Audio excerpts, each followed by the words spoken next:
Former Chief Executive Leung Chun-ying speaks to TVB News on Article 23 and the Greater Bay Area. Giant Chubby Heart is taken down because of strong wind. And Foreign Minister Wang Yi meets U.S. Secretary of State Antony Blinken in Germany.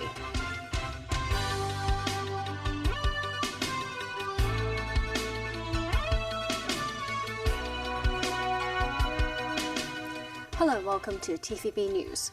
The government's consultation work on the legislation of Article 23 is now underway. In an exclusive interview with TVB News, former Chief Executive Leung Chun-ying said Hong Kong should be more proactive in rebutting misconceptions towards legislative efforts of Article 23. That's by citing overseas examples such as security laws from Singapore and some European nations. Less than 2 weeks left before the consultation period for Article 23 ends on February 28th.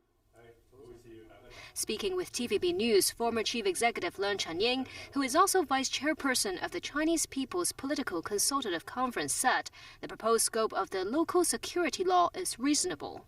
I do not think we are draconian at all. Unlike the Ministry of the Interior in Singapore, we don't give it to our Home Affairs Bureau to decide whether someone is in contravention with, for example, the Singapore Foreign Interference Countermeasure Act. It's up to the judiciary, which is independent in Hong Kong, to decide. Many of our audiences have been reading too much analysis and so-called reports in certain Western media. One of the reports that have been gaining traction is by American economist Stephen Roach. He said, "It pains me to declare Hong Kong is now over," in such strongly worded terms. Any ways to, rebut it? Do you think the government is doing enough to reverse such narratives? We live in a world that's full of competition. And our competitors obviously would use every opportunity to take things away from Hong Kong. And the best thing is to invite them to come to Hong Kong and see whether, for example, as some of Hong Kong's detractors, adversaries put it, Hong Kong is just another Chinese city. Leung said the government should be more proactive in rebutting misconceptions towards Hong Kong's legislation of Article 23 overseas. Leung also commented on the Greater Bay Area. He said a number of leading Hong Kong business organizations do not have enough presence in the GBA. We should be on the ground on a more permanent basis. Study the latest laws, regulations, policies, market conditions, and share these with the members. And these members are not just indigenous Hong Kong professional firms or Hong Kong enterprises. They should, and they could cover foreign ones based in Hong Kong. What about the Greater Bay Area themselves? Are they offering enough, facilitation and help for these foreign companies, chambers, bodies, organizations to, set up headquarters, have more, tax relief as well? It should be a two-way street. Non-Chinese Hong Kong permanent residents already have the privilege working in the Guangdong GBA cities paying Hong Kong tax rate and using a passport, a visa, stamping the pages could be cumbersome. And I think a GBA card would go a long way to facilitate the better flow of people from Hong Kong into Guangdong on a work basis. Sunday marks the 5th anniversary since the development plan for the Greater Bay Area was unveiled. Leung said expediting the implementation of the southbound travel for Guangdong vehicles can also help buoy Hong Kong's economy with more mainland travelers. More than 200,000 people visited the Chubby Heart's installations in Central during the first 3 days. But the giant floating heart had to be taken down today owing to strong winds. Organizer Hong Kong Design Center noted the wind speed at Statue Square this afternoon exceeded the wind tolerance for the 12-meter-tall floating installation. Workers took down the giant heart, but 2 smaller 3-meter-tall hearts are still there. The Chubby Hearts event began in the city on Wednesday's Valentine's Day and will last for 11 days. The artistic event received $7.8 million in government funds. The 60th Munich Security Conference has commenced in Germany, bringing together top politicians and diplomats from around the world. On the sidelines of the three-day annual summit on defense and diplomacy, Foreign Minister Wang Yi and U.S. Secretary of State Antony Blinken were said to have held a candid and constructive discussion. Another meeting in around 3 months between Foreign Minister Wang Yi and U.S. Secretary of State Antony Blinken on the sidelines of the Munich Security Conference. Both sides described the 1.5-hour discussion as candid, substantive, and constructive. Wang said the most important task for both sides now is to follow the strategic guidance of the two countries' leaders to turn the San Francisco vision committed last year into a reality, so as to promote a healthy, steady, and sustainable development of bilateral relations. Wang also stressed there is only one China in the world, and attempts to change the status quo are considered Taiwan independent separatist activities. If the U.S. genuinely hopes for stability across the Taiwan Strait, it should abide by the One China principle, he said. Wang warned that the efforts of turning de-risking into de-sinicization and decoupling from China will eventually backfire on the U.S.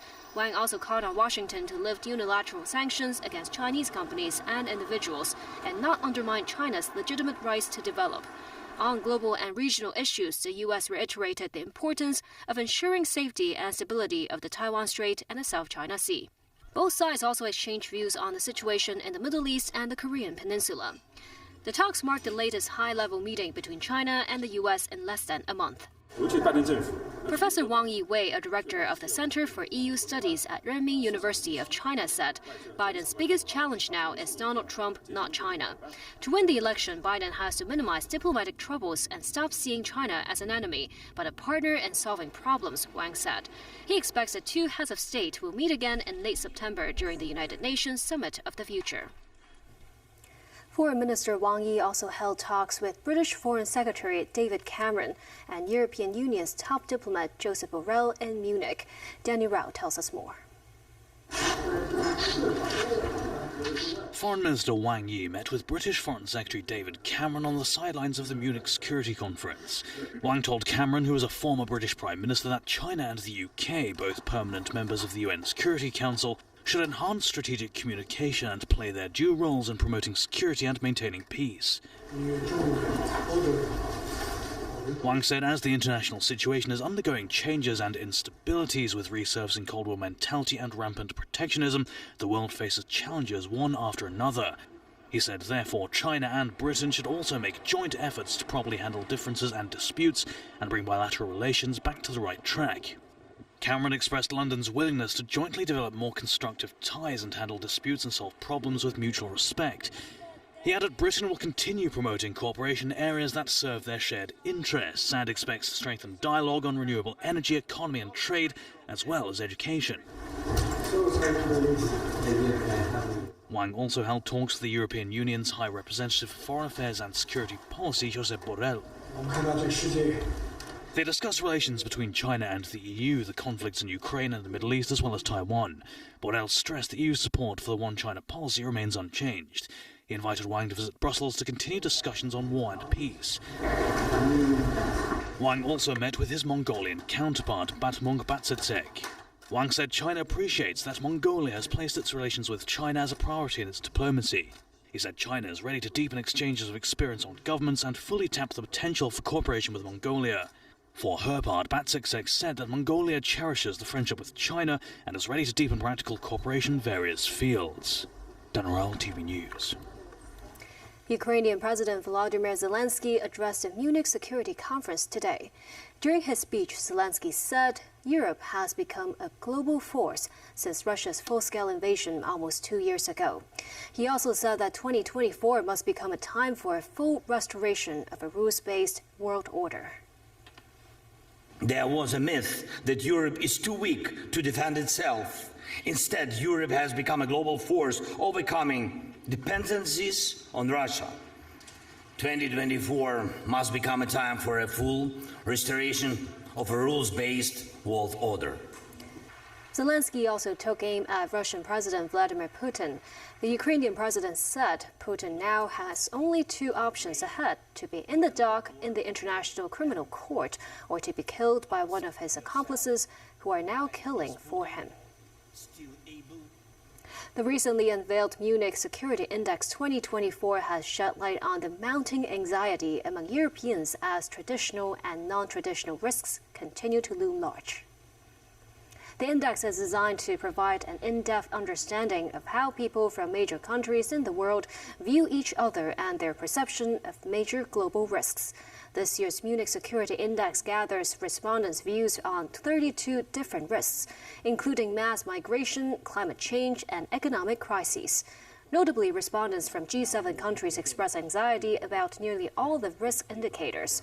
A majority of respondents from G7 member countries believe that their countries will become more insecure and less prosperous in the next decade. Still ahead, mainland tourists to the city exceed pre-pandemic level. Donald Trump is fined over $350 million. And Japan successfully launched a rocket to put satellite program back on track.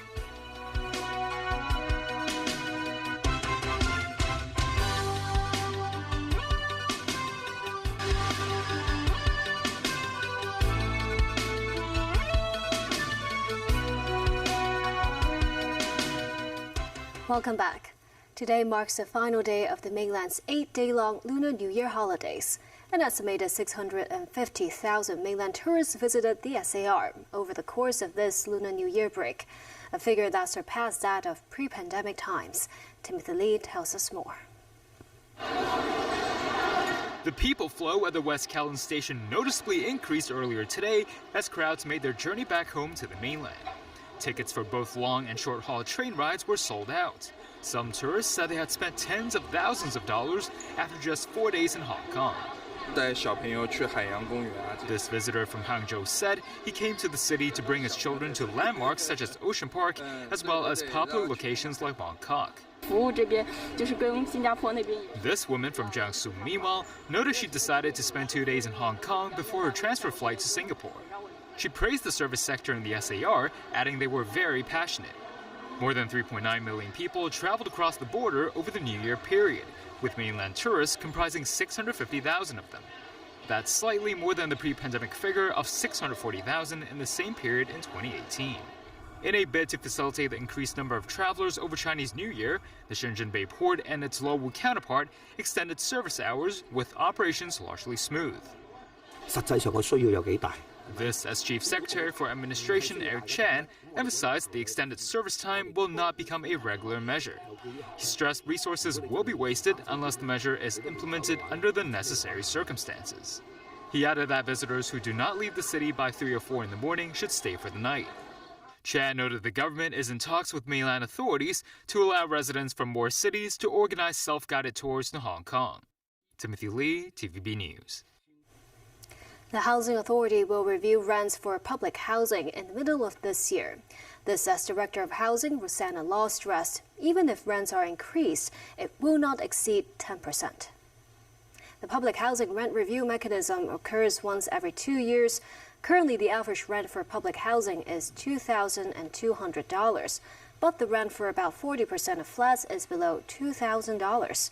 The Housing Authority emphasized even if the rent is increased, it will only be increased by $100 to $200. The Highways Department constructed its first footbridge, applying the Modular Integrated Construction Method, or MIC. The time it took to complete the construction was faster than traditional methods by a month. The lift and pedestrian walkway system is located between Castle Peak Road and Kongyip Street in Kwai Chung. It was opened to the public on the 29th of last month and reduced the walking time from Kwai Hing Station to Sheckley Estate from 27 minutes to 15 minutes. Secretary for Transport and Logistics Lam Sai-hung wrote on his blog that it helps to reduce the safety hazards of workers and shorten the time of roads that need to be cordoned off. In the latest legal trouble facing former U.S. President Donald Trump, he's been ordered to pay $355 million in penalties by a New York judge. Judge Arthur Engoron found that the former president lied about his wealth for years in a sweeping civil fraud verdict. The lawsuit was brought by Democrat New York Attorney General Letitia James and punishes Trump and his team for scheming to financial institutions by inflating his wealth on financial statements. NBC News has the story. Tonight, a crushing blow to the Trump family's real estate empire. A judge in New York handing down a more than $350 million civil penalty against Donald Trump, plus interest, for lying about his wealth for financial gain, barring him from obtaining loans in the state for 3 years, banning Mr. Trump's adult sons from running any company for 2 years, ordering they pay more than $4 million each. Today, justice has been served. Today, we prove that no one is above the law. The former president tonight assailing the decision and slamming the suit brought by New York's Democratic Attorney General. These are radical left Democrats. They're lunatics, and it's election interfering. If I weren't running, none of this stuff would have ever happened. With no jury at trial, today's ruling left solely in the hands of Judge Arthur Engoron, who decided the heart of the state's fraud case months ago, finding the Trump family wrongly exaggerated the value of some of its most iconic properties on financial statements to receive better deals on bank loans. This trial was to sort out the penalty. Mr. Trump and his adult children all took the witness stand in the hopes of fending off a decision with massive consequences for their real estate portfolio and family legacy. I became president because of the brand. Mr. Trump's defense team arguing there was no victim, the banks were repaid, and testified they did not rely on Mr. Trump's valuations. The former president's attorneys had implored the judge not to impose a fine akin to the corporate death penalty. But today, the judge writing, quote, Donald Trump is not Bernie Madoff, yet defendants are incapable of admitting the error of their ways. Instead, they adopt a see no evil, hear no evil, speak no evil posture that the evidence belies. Japan successfully launched its new H3 flagship rocket on Saturday. This put the country's satellite program back on track after multiple setbacks, including the failure of the rocket's inaugural flight last year. JAXA said the H3 had a successful liftoff at 9:22 a.m. Tokyo time and was on course with its engines properly working. The agency said all its payloads, 2 microsatellites and a dummy satellite, were successfully released. In its debut flight last March, the rocket had to be destroyed along with its payload, the Advanced Land Observation Satellite, or ALOS-3. JAXA and its main contractor Mitsubishi Heavy Industries have been developing H3 as a successor to its current mainstay, H2A, which is set to retire after 2 more flights. The world is reacting to the reported death of Russian opposition leader Alexei Navalny. The 47-year-old died in an Arctic Circle prison in the north of Russia, serving a 19-year sentence for extremism. U.S. President Joe Biden and British Foreign Secretary David Cameron put the blame on Putin. Nasmi Karim with more. Just hours after the death of Alexei Navalny was announced, a dramatic appearance by his wife, Yulia Navalnaya, at the Munich Security Conference. Receiving a standing ovation, she said she wanted Russian President Vladimir Putin and his helper to know that she holds them responsible for what they did to our country, my family, and my husband. Navalny, who supporters say fought against corruption and staged anti-Kremlin protests, had been jailed since January 2021. That was when he returned to Moscow after recovering in Germany from nerve agent poisoning he blamed on the Kremlin. He was later convicted 3 times, which he said was politically motivated. U.S. President Joe Biden blames Putin for Navalny's death. The answer is that we don't know exactly what happened, but there is no doubt that the death of Navalny was the consequence of something that Putin and his thugs did. Biden added that Navalny's death bolsters the case for the U.S. Congress to pass a bill giving Ukraine $60 billion for their war with Russia. British Foreign Secretary David Cameron wants Putin to be held accountable. Well, there should be consequences, because there's no doubt in my mind this man was a brave fighter against corruption, for justice, for democracy. In Winnipeg, Canadian Prime Minister Justin Trudeau remembered Navalny as an extraordinary fighter for democracy. On this day, it is a moment to reflect on his courage, on his inspiration for all of us, and double and triple down in our resolve as Canadians and as a country to continue to stand up against Putin. Memorials for Navalny were held in several countries, including Buenos Aires, Argentina, Serbia, Estonia, among others. Even in St. Petersburg, Russia, where hundreds gathered near the monument to political prisoners to pay their respects. After initially allowing people to lay flowers, reports say Russian police later sealed off some areas, arresting more than 100 people in Moscow, St. Petersburg, and Murmansk in the Arctic Circle. A political analyst from King's College in London talked about whether there was any strong opposition figure left to take up Navalny's baton. Absolutely not, because his place has been already gone. All his supporters, his team are all based in the West. Nobody is really in Russia. Nazri Karim, TVB News. And that's the news. Thank you for watching.